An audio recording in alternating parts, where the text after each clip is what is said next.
What's up, folks? Welcome back to Tactical Tortoise. My name is Trevi, and we're going to talk about the fact that Warhammer 40k has a lot of units in it, just like an absolute crap ton. In fact, some would say too many, and one of the people who would say that is me. So what we're going to do today is trim the verge a little bit. Trimming the verge. And talk about some of the dumbest units in the game that we could just surreptitiously remove and no one would notice. The stuff I talk about today are either stupid and don't make sense, they look dumb, they maybe just don't work from a mechanical standpoint, or they're entirely redundant with an already existing unit within the game. I'm excluding fortifications this time around because I'm not quite desperate enough for content to pick that low-hanging fruit yet, but maybe in the future. So if you want me to rag on all the terrible fortifications in Warhammer 40,000, drop a comment down below the video. We're also going to give a little bit of leeway to the units that are basically identical to a different unit just because they're in the same model kit, and so they're going to be similar to begin with. And this is going to be a pretty subjective list, so I hope you respect my opinions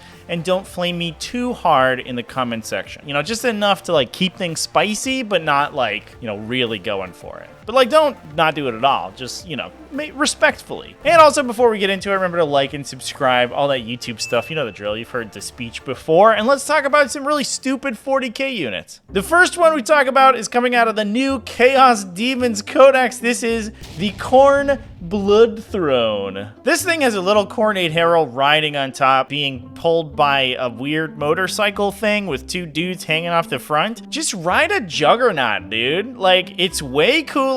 It only takes one of you. You don't need crew, and it's infinitely more practical. This thing looks impossible to actually fight off of effectively, and you know that if you're in a combat situation and somebody's shooting at you with a gun, those two idiots hanging off the front would just die immediately. Also, trying to make fighty characters work in a faction that has fucking bloodthirsters is a recipe for disaster. I know he's got a couple 3 damage attacks, that's cool. You know how many a bloodthirster can get? 26. I have a video about it, you can go check it out. It's like really, I'm really proud of it, you know? Moving on, let's talk about some Imperial units, and let's talk about Adeptus Custodes and their Vigilators out of the Sisters of Silence subfaction. You know what the Adeptus Custodes faction was missing? It was like a mediocre infantry with strength 5, 2 damage melee attack. It's not like the entire faction is built off those, except most of the ones in Custodes have a 1+ armor save and are objective secured and toughness 5 and have a built-in invuln. It would be a different story if these little ladies were troops and maybe objective secured and they could trade for objectives, but they're not, so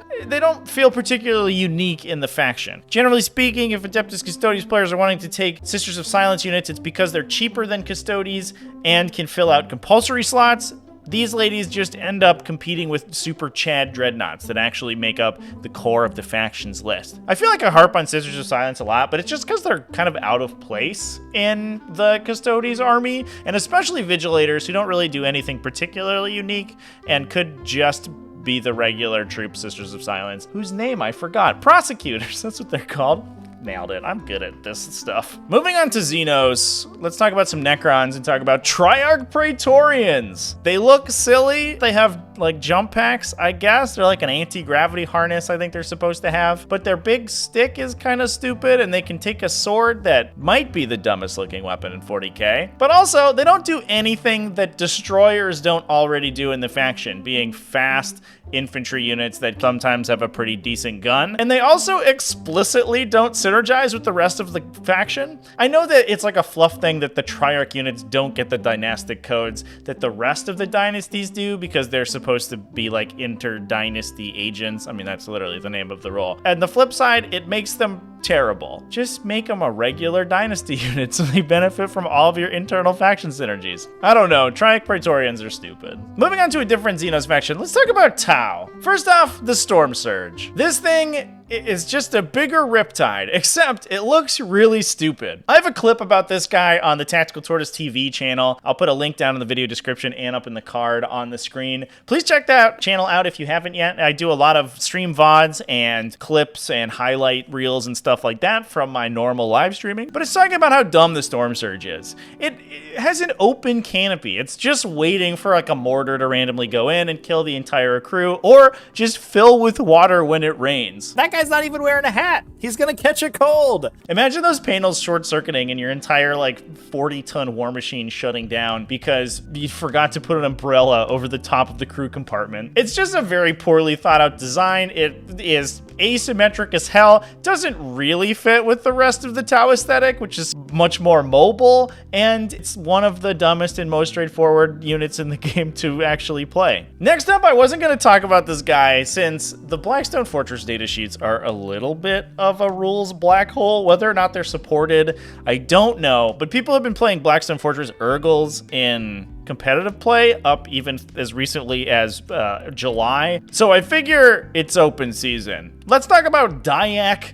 Grek. He seems like a pretty cool dude. Honestly, I bet I could grab a beer with this guy and we would have a lot to talk about. He could tell me some tales of hunting and weird aliens that he's eaten to adopt their genetic traits into his cellular makeup. But the problem was they forgot to give him the auxiliary keyword. So if you bring him in your 40k army, he just breaks your entire fucking list. I like Kroot. I like having more Kroot characters in the game, but maybe not one that ruins all of your internal faction synergies if you include them. Oops. Now let's talk about some meatier factions. We'll dive a little deeper into the Imperium with Astra Militarum. First off, the Valdor Tank Hunter. If you compare this to any of the other Guard Super Heavies, you just cry. It's really a sad time. Seriously, this thing should have been 18 wounds, so it can't be obscured. At least then it would be different from the other super heavies. But for 25% more cost, you could take a Shadow Sword, which you would just do. It shoots like twice as many shots and does more damage per shot. Like, what is the point of this guy? Next up, one of my favorite models in the entirety of 40k, which really breaks my heart to talk about it in this video as a really dumb unit. But that is the Arvis Lighter, one of the only basically civilian transports to be included in the game. It has a whole data sheet. And the real question is, why?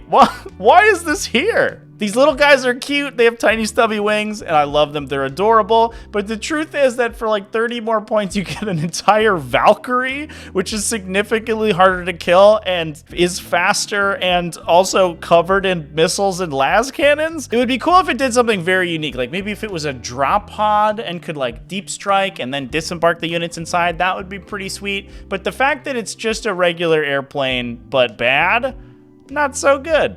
Last but certainly not least for Astra Militarum, it's just every Forge World artillery piece in the whole game. And this isn't because I don't like artillery. I mean, don't get me wrong, I don't. While they're integral to how Imperial Guard function in the game, and one of the reasons that Imperial Guard aren't actually doing that poorly right now, but if you spam them, you're just making the game miserable for one of the players at the table, whether or not it's your opponent being destroyed by artillery or you playing a bunch of artillery in a matchup where they're garbage. That said, we're not talking about the concept of artillery in the faction. We're talking about the stupid Forge World datasheets, which fall into two categories. Either basically just a reprint of the one from the Codex, except it has an extra toughness because they put some armor plating on it. Those ones are only taken by people who want to take more artillery than they would normally be allowed by the rule of 3. That's stupid. Why are we including a datasheet that expressly breaks one of the core rules of 40k? Get them out of here. The other one are the immobile artillery carriages,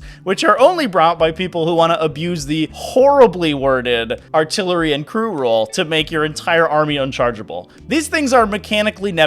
They might as well evaporate as soon as they hit the table because reading the rules on the datasheet doesn't actually explain how they function. Either they force you to include extra pieces of the model that don't count for movement or measuring or line of sight, which means why would you bring them? Or they allow you to include little obstructions in your army that your opponent is unable to interact with, making your army functionally immune to melee attacks. One of those two things is correct, and both of them are dumb. And last but certainly not least, we'll keep with the Imperium theme and talk about everyone's favorite faction, Space Marines. Space Marines have a real problem with redundant datasheets because they have such a deep stable of units that most of those units just overlap entirely. You want to take a heavily armed Space Marine infantry unit carrying multiple heavy weapon systems and 2 big punchy melee attacks? You could take Terminators, or you could take Aggressors, or maybe you could take Centurions. Mom, can we have Space Marine Terminators? No honey,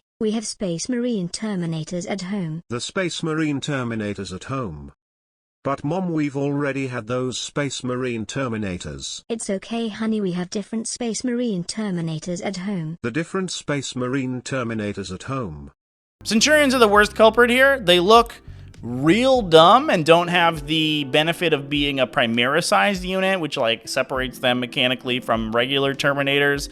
At least Terminators and Aggressors have slightly divergent defensive profiles too, whereas Centurions are just like basically the amalgamation of the two. These three units put together are really stupid. Just cut Centurions out of it. They look dumb, are one of the worst looking units in the game, and when they're good, the game is probably not fun. A similar phenomenon happens to a lot of other Space Marine units. How about Storm Speeders? It's just a big land speeder. Land speeders are already kind of a silly concept, but it works a little bit as like a personal transport and maybe a scout vehicle. The fact that they're open-topped and don't have a windscreen seems not great, but you know, I can look past that. The Storm Speeder has all those problems, but also is dumb. I would ask Brother Tinnitus what he thinks about piloting a Storm Speeder, but he wouldn't be able to hear me because he's been deafened by the reverberation of his massive stubborns. I cannot hear you, brothers. I have tinnitus. Invader ATVs have the same problem. They're just a big attack bike, except are generally stupid. Get rid of all of those units, and the game would be better. And with that, that's all of the dumb units in 40k that I've selected. Do you have your own selection of stupid units that you could see removed from the game and not think about for a second? Let me know down in the comment section down below. Thanks for watching all the way to the end of the video, and thanks everyone who supports the channel, either over on Patreon at patreon.com/tacticaltortoise. YouTube channel members, you can join in the link down below. And Twitch subscribers, all you people are great. I love you. Remember to keep it classy, folks, and happy wargaming.